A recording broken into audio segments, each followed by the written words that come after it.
तो चलिए इस बीच आगे बढ़ेंगे। बड़ी खबर आपको बता दें, पाकिस्तान में सियासी हलचल तेज है। फजलुर रहमान ने शहबाज सरकार पर बोला हमला है। पाकिस्तान की आर्थिक हालात पर बड़े सवाल उठाए हैं। कहा भारत चौथी बड़ी अर्थव्यवस्था, पाकिस्तान संकट में, फौज और सरकार की नीतियों पर निशाना साधा है। तो पाकिस्तान की राजनीति में एक बार फिर मौलाना फजलुर रहमान, जिन्हें मौलाना डीजल के नाम से जाना जाता है, वो दरअसल सुर्खियों में है। उन्होंने प्रधानमंत्री शहबाज शरीफ और सेना प्रमुख आसिम मुनीर के नेतृत्व पर तीखा हमला बोला। फजलुर रहमान ने कहा कि भारत दुनिया की चौथी सबसे बड़ी अर्थव्यवस्था बन चुका है, जबकि पाकिस्तान आर्थिक संकट, महंगाई और बेरोजगारी से जूझ रहा है। उन्होंने आरोप लगाया कि देश की सत्ता भारत विरोधी बयानबाजी में व्यस्त है, जबकि जनता बुनियादी समस्याओं से परेशान। उनके बयान ने पाकिस्तान की राजनीति और आर्थिक हालात पर अब एक नई बहस छेड़ दी है। तो मौलाना फजलुर रहमान ने पाकिस्तान की सेना और सरकार पर सीधा हमला बोला है। मौलाना डीजल का कहना है कि भारत चौथी बड़ी अर्थव्यवस्था बन चुका है और पाकिस्तान के हाथ में आज भी कटोरा है, वहां की आवाम के हाथ में आज भी कटोरा है। तो शहबाज शरीफ और आसिम मुनीर की नीतियों पर बड़े सवाल उठाए हैं मौलाना डीजल ने, और यह तय है मौलाना डीजल के इस बयान से पाकिस्तान में अब राजनीति और चरम पर होगी। मौलाना फजलुर रहमान, जिन्होंने ये कहा है कि पाकिस्तान अब धीरे धीरे अपने आप को खुद नष्ट करने में लगा है। पाकिस्तान आर्थिक संकट और महंगाई से जूझ रहा है, जबकि भारत विश्व की चौथी सबसे बड़ी अर्थव्यवस्था बन चुका है। और इस बयान के बाद पाकिस्तान की राजनीति बहुत तेज है। मौलाना फजलुर रहमान ने पाकिस्तान सरकार को सीधा कटघरे में खड़ा कर दिया।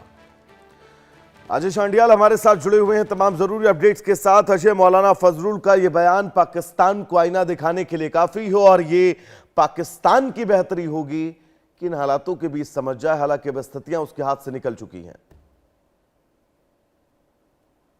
अजय देखिए, बिल्कुल वैभव, जिस तरीके से लगातार आप देखें तो पाकिस्तान की अंदरूनी हालत खराब होती गई, वहां पर जो लोगों पर अत्याचार हुए सो हुए, मगर उसके साथ साथ पाकिस्तान के ये नेता, पाकिस्तान के ये जनरल जो हैं, वो अपने देश की जो अर्थव्यवस्था है उसको लगातार जो है वो पूरे तरीके से बिगाड़ते चले गए, क्योंकि इनका जो मुख्य मकसद था वो अपने लिए पैसे बनाना था, अपनी ऐशो आराम था। और अगर आप देखें तो पाकिस्तान का इतिहास यही बताता है, जो लोग सत्ता में रहे उन्होंने सत्ता का सुख भोगा और देश की चिंता नहीं की, लोगों की चिंता नहीं की। यही वजह है कि आज वहां पर लगातार प्रदर्शनों का दौर है, लगातार पाकिस्तान खंड खंड होने के लिए तैयार है।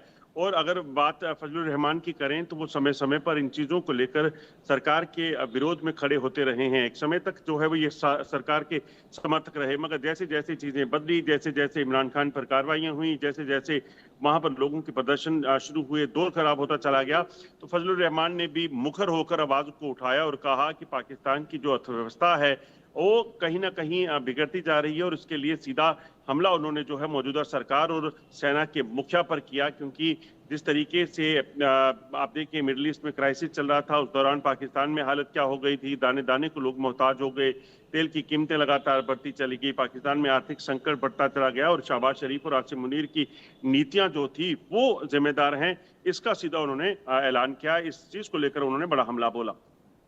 आपको लगता है अजय स्थितियां पाकिस्तान के अंदर संभल पाएंगी, क्योंकि अब सब कुछ हाथ से जा चुका है लगभग? पाकिस्तान के सेना प्रमुख, पाकिस्तान के सर्वा अगर मैं कहूं, आसिम मुनीर तेहरान पहुंच रहे हैं, वो अमेरिका की गुलामी में लगे हुए हैं। पाकिस्तान की आवाम रोजी रोटी को मर रही है, पीओके में गोलियां मारी जा रही हैं, बलूचिस्तान अपने आप को आज़ाद कर चुका है। तो मौलाना के इन बयानों से अगर पाकिस्तान दोबारा सुधरने की भी सोचे तो अब चीजें अब हाथ में नहीं है पाकिस्तान के, देखिए बिल्कुल, और शायद कभी रही भी नहीं है। अजय देखिए बिल्कुल वैभव, अगर आप देखें तो जिस तरीके से लगातार शहबाज शरीफ के सत्ता में आने के बाद पाकिस्तान की हालत बदली, उसके पीछे सबसे बड़ा अहम रोल जो रहा वो रहा पाकिस्तान के आर्मी चीफ का, जो फील्ड मार्शल की जो है उपाधि जिन्हें मिली हुई है।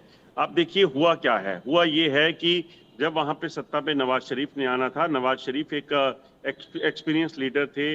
ऐसे में शहबाज शरीफ को जो है सत्ता में लाने की जो प्लानिंग की गई वो आसिम मुनीर की थी, क्योंकि आसिम मुनीर को पता था कि अगर नवाज शरीफ सत्ता में आए तो वो नहीं कर पाएंगे जो वो चाहते हैं, चाहे वो वहां की करप्शन की बात हो या तमाम चीजें हो। उसके बाद की प्लानिंग, अब शहबाज शरीफ को जिस तरीके से उनका जो रोल इस वक्त चल रहा है उससे एक चीज बड़ी स्पष्ट है कि वो अब इससे भी ज्यादा एक्सपेक्टेशन लेकर बैठे हैं। वो पाकिस्तान की सबसे ऊंची गद्दी पर बैठना चाहते हैं, इसीलिए अमेरिका के साथ, ईरान के साथ और कई और देशों के साथ जो है वो नजदीकियां बढ़ा रहे हैं। चीन के साथ भी इसी तरह से वो नजदीकियां बढ़ाने की कोशिश कर रहे हैं, क्योंकि उन्हें पता है यही 3 देश मिलकर उनको कुछ ना कुछ दिला सकते हैं। और सत्ताधारी जो लोग हैं वो जानते हैं कि सत्ता में रहकर वोट हासिल करना है तो उनकी एक लिमिटेशंस रहती हैं। तो ये बड़ी वजह है। और मौलाना फजलुर रहमान जानते हैं कि आसिम मुनीर आखिर क्या चाहते हैं। मौलाना फजलुर रहमान जानते हैं कि अगर वो आज मुखर नहीं हुए तो आने वाले दिनों में जब आसिम मुनीर कुर्सी पर बैठ जाएंगे नवाज मुशर्रफ की तरह, तो फिर ना तो उनका कोई वजूद बचेगा ना कुछ और। तो ये वजह है कि आज इतनी तमाम बयानबाजियां जो है वो की जा रही हैं। और होंगी भी क्यों नहीं, होंगी इसलिए क्योंकि एक राजनेता, एक पॉलिटिकल लीडर जो है उसे पता है कि उसे अपनी राजनीति करने के लिए एक जो स्पेस जो चाहिए वो नहीं मिल पाएगा जब वहां पर पूरे तरीके से आर्मी का रूल होगा। और अजय बहुत महत्वपूर्ण है, क्योंकि 2 देश एक साथ आजाद होते हैं। एक देश विश्व की 4थी सबसे बड़ी अर्थव्यवस्था बन चुका है, जबकि दूसरा देश पाकिस्तान न सिर्फ कंगाली के मुहाने पर खड़ा है, कंगाली की उस दहलीज को भी पार कर चुका है। हाँ वैभव, मैं इसको दूसरे एंगल से आपको बताऊं। बताइए। तो बिल्कुल। एक देश जो है वो दुनिया की 4थी अर्थव्यवस्था के तौर पर उभरा है, और एक देश जो है वो आतंकवाद में नंबर 1 है। आपको ये नहीं भूलना चाहिए। और ये वजह जो है वो, इसमें सबसे बड़ी वजह क्या है कि वहां पर शुरू से आप देखें तो चाहे वो बेनजीर का टाइम था, उसके बाद नवाज शरीफ आए, मुशर्रफ ने सत्ता परिवर्तन किया, अब शहबाज शरीफ है। शहबाज शरीफ को देखें तो अब तक का सबसे कमजोर प्रधानमंत्री पाकिस्तान का माना जाएगा, जो सेना के सामने पूरे तरीके से सरेंडर है।